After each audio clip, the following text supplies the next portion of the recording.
Hey, and welcome to the CREEK midweek student podcast, where we help you become more like Jesus. I'm your host, Pastor Tomy, and today I'm joined as always by my co-host, contributor extraordinaire, and all-around Jesus guy, Josh. And we're also joined today by one of our incredible residents, David, who brought an incredible word tonight about what does it look like to allow sin to continue to snowball in our lives until it gets out of control. Just a little bit of a heads up that we get into a couple of heavy topics like abortion and actually murder at one point. And so just be aware as we step into this, but let's dive right in. David, how are you? Doing great. It's been quite the weekend. It's been awesome. Awesome. All right. Yeah. Are you willing to share why it was such an awesome weekend? Yeah, I would share. There we go. Yeah. I've been going on some dates with a girl, and it's been going really, really well. And I asked her to be my girlfriend this weekend, and she said yes. Really? Yeah. Got the yes. All right, listen, I want to brag on him for a second, though, because not only did he just ask her, he went out of the way and asked the dad of this girl, Okay. hey, is it okay if I date your daughter? So, listen, young men out there, pay attention, take notes. Take note. You want to win points to dad. Appreciate it, dude. And legend right here. And I can honestly tell you from two dads, that means a lot. So, well, congratulations. Thank you. Yeah, she sounds amazing. Okay. I think you know her. Yeah. I'm bleeding you. I'm feeding you this. For those who are watching who don't know who you are, why don't you give us the 1 minute commercial on who you are, where you at, what happened this weekend? Yeah, so obviously my name is David. I grew up in Wisconsin. I went to school in Minneapolis. I went to a Christian school called Northwestern. Just graduated there. I actually got a business degree, which is definitely a little bit different than most people in ministry, but I think it is a great fit. I grew up, I have 5 older siblings and 2 awesome parents that are just my favorite people in the whole world. And they're just a great support system for me. And when I was at Northwestern, Bob, one of the executive pastors here, came and visited me at Northwestern, or visited the school, not just me. And he was like, hey, it'd be great if you came out. So I flew out. I was like, this place seems pretty great. Talked to Tomy, and he's like, do you want to work here? And I was like, well, I'll let you know in a couple weeks. And then a couple weeks later, I said, I'd love to. So, and now we're here 3 months in, and it's been awesome. Yeah. Colorado is hyped up. Lived up to the hype is what I was trying to say. Nice. And Tommy, you can jump in here too. What is a resident at Plum Creek? Give us that little, so when somebody says I'm a resident, what does that mean? Yeah. So normally internships are shorter term, but residents were here for the whole year. So we get here in August and we leave the following August. And we're just kind of thrown into a specific ministry. So we have the creative department, so they do video production, or you have the production department, so they're doing sound mixing and all those kind of things. And then I'm in the youth ministry department, or the students department, whatever you want to call it. So we do a lot with helping the CREEK run smoothly, which has been really awesome. So yeah. And it's residency in the sense of they're literally living here, they're getting paid, they're doing ministry. Yeah. And doing life together for an entire year. So it's pretty awesome. So there's a role, you're on staff, you're serving the students full time. And as a part of that role, you spoke tonight. Yeah, I did get to tonight. Congratulations. Such a blessing. Yeah. Loves it. Great, dude. That was good. First time with the high school, right? Yeah, first time with high school. They did a junior high a month ago, right? Yeah, about a month ago, and that was a blast. It was funny because they're kind of similar topics. The first one I talked about was knocking out your sin. I dressed up in a boxing costume, which was kind of hilarious. Pretty great. And this one we talked about just how much damage sin does. So yeah. Hey, it's your recurring theme. I know at this point. They're going to expect it. They're not going to I had to tell us not to sin again. Is that all he's got? See, one trick. Hey, listen, if you can just be a pro in that, you'll be doing it right. Truly. What, in a word or two, what was your biggest takeaway in preparation for this message? That's a really good question. The word zeal kept coming back to me. My kindergarten teacher, when we graduated, gave us each a word that described us as a person.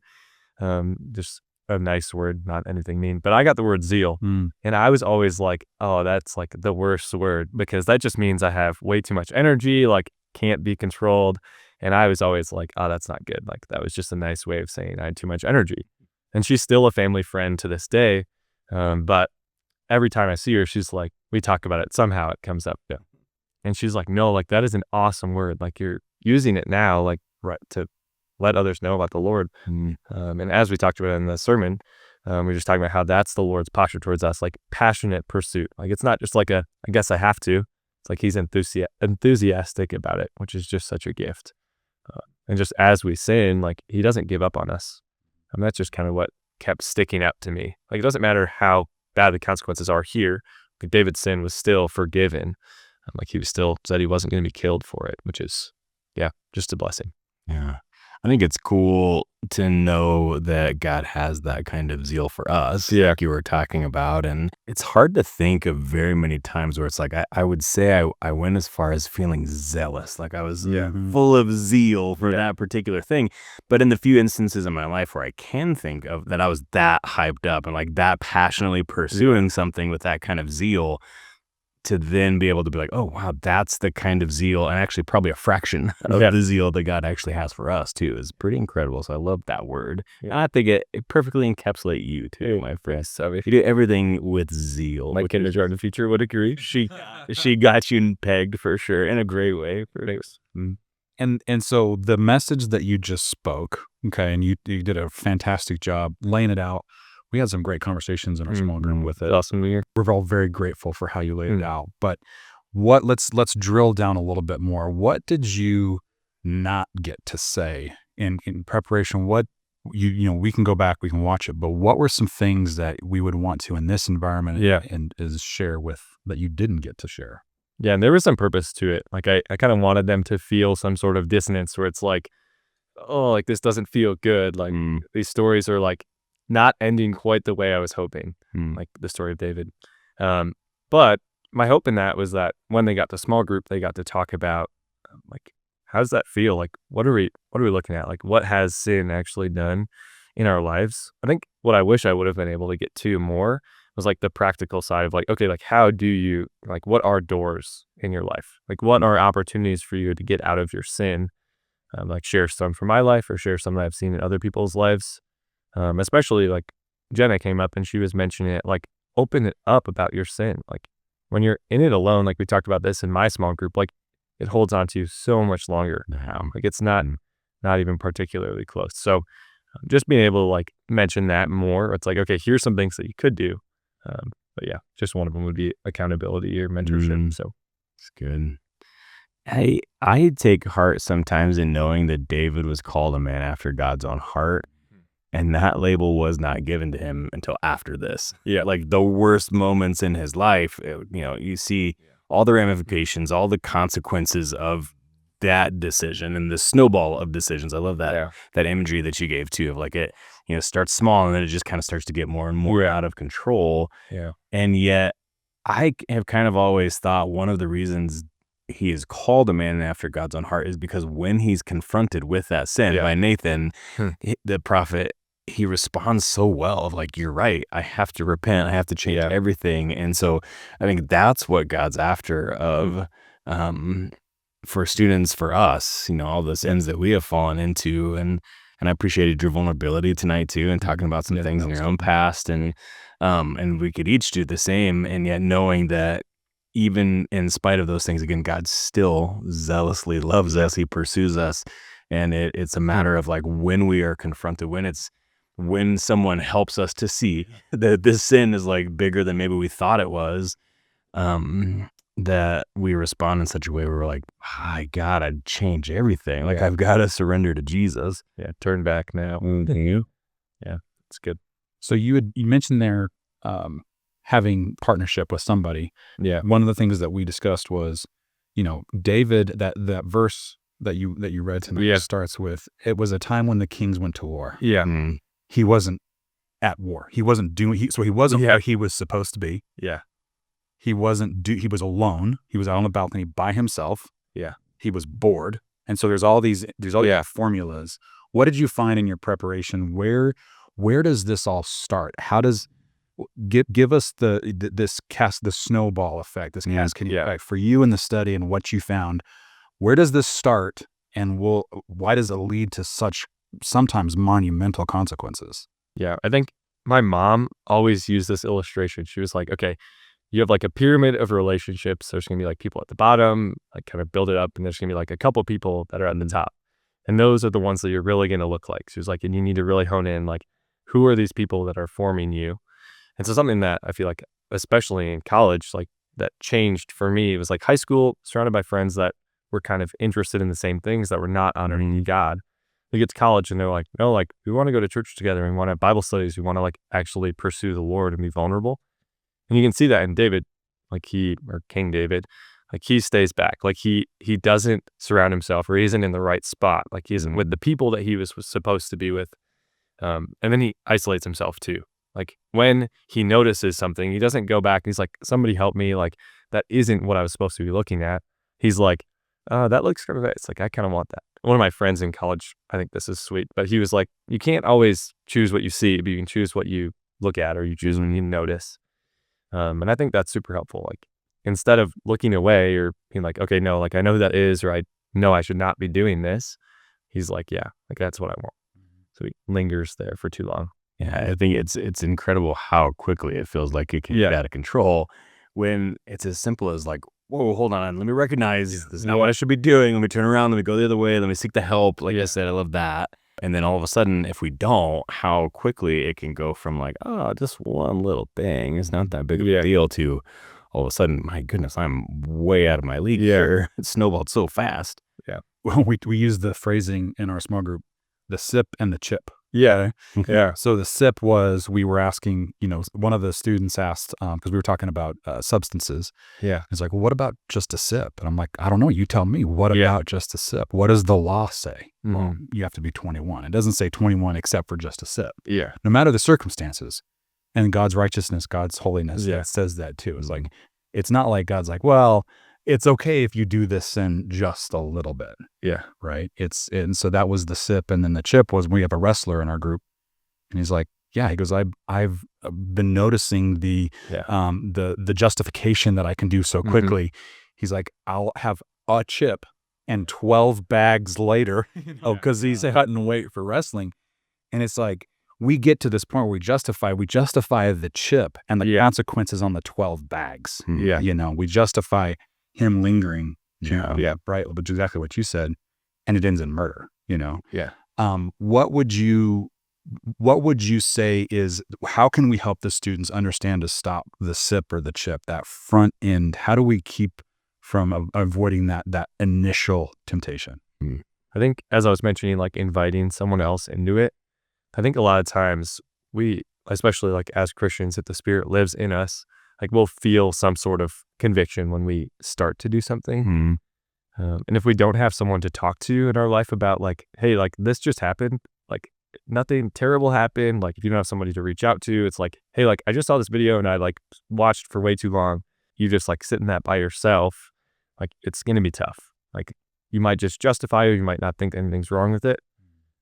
So I think recognizing it helps, especially if you have someone else to recognize it with, someone else to open up to. At least that's been super helpful for me. Like one of my really good friends, Nick, when we were in high school, he was someone that, even though we were both struggling, he was able to like kind of pick me up sometimes. He'd be like, no, do not like pursue that. Or does that make any sense? It does. So confession on your end, and accountability with a trusted relationship on the other. Yeah. And it's so sad. I mean, I know we've shared a number of stories, but like the consequences of these things, because you feel like it can be just that small moment. We justify it. And that's what we justify as the small moment. And it leads to some unbelievable endings. Yeah, for sure. I mean, this is an extreme story that we hear about King David, right? And it's like, well, hold on. He went from just staying home from war and then being on top of a roof and seeing a girl bathing and then ends in murder. Like that's unrealistic. That doesn't really happen.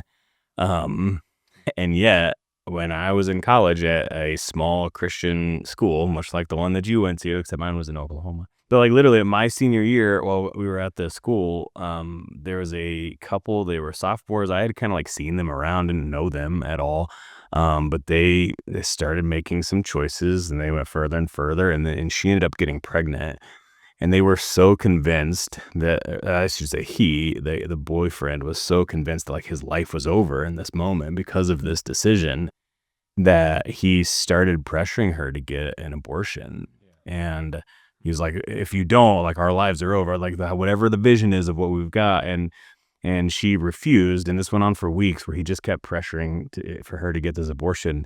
And again, it sounds ridiculous, and yet this literally happened at the small private Christian school that we went to. He ended up murdering her and like burying her off campus. And it was like a shock, obviously, to the system, this ecosystem that we went to of our small private Christian school. We're like, this stuff doesn't happen in real life.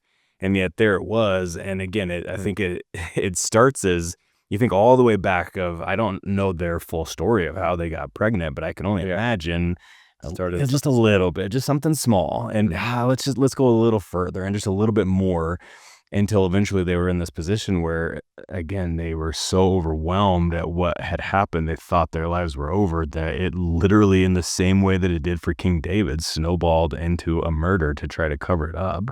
Yeah. And he will be in prison the rest of his life now as a result of that. Yeah. And the death and the loss of those individuals. Absolutely. One of the things we talked about was, you look at these tragedies we see out on the interstate where, with drunk driving and all that. Yeah. That person getting, in that moment, that tragedy started with a sip. It started with just that they didn't just, chug and alcohol jump behind the wheel and run to the tragedy. That's the same thing in your story. They didn't just end in that moment. It's a small, and sometimes it can even start. I mean, I'm sure that this couple's relationship that you're talking about started with flirting. It started with an attraction. Started with something simple and led to that. It's tough. However, the good news. Yeah, there's good news, thankfully. Thankfully, a lot of times, most of the time, if not all the time, what the devil has corrupted, what the enemy has corrupted, there's a good side to it. So when we look at this, and we're always talking about those, slippery slope, the bad things going, talk to us a little bit about the upside of this. Yeah. So, because I feel like God designed us in a way that it's like we can improve in that same pace, 1% at a time. Yeah. What did you find in your studies? What would you like to share? Yeah, that's really good. I think, especially as you were talking, like the Lord using those things for good. If I wouldn't have struggled with sexual sin throughout high school, I wouldn't have gone to college and thought that I needed to have an accountability group with my friends. Like, start small, where it's like, okay, like that sin was terrible. Like, that's not good. But the Lord used it to like open doors for me. Like, hey, like, I understand, like, it's hard to talk about, but like, it does not help if you're just going to sit there and be like, nope, I'm just not going to say anything. I'm going to get through it on my own. And just be able to like have strong accountability with like quite a few of my guy friends. Like, started with 5 of us my freshman and sophomore year of college, and we met like every other week probably. And it got to my last year of college, and we met for like an hour or 2 hours every week, and there was 20 guys there, like wanting to have strong and real accountability together.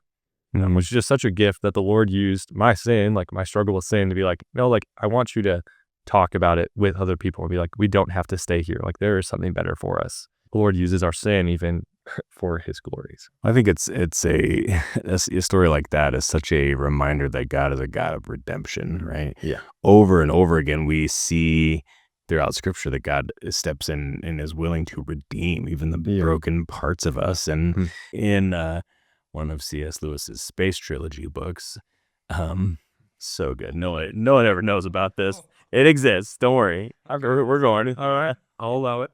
We'll come back to it later. Don't worry. But there's this moment where, like, essentially Adam and Eve, the version of Adam and Eve for another planet. Again, they had this conversation after they're trying, the enemy is trying to get her to sin in like a similar way. And, the devil's like, well, how you wouldn't deny that on earth, this incredible thing happened because of the first sin. That God stepped down into humanity. He became human because of that first sin.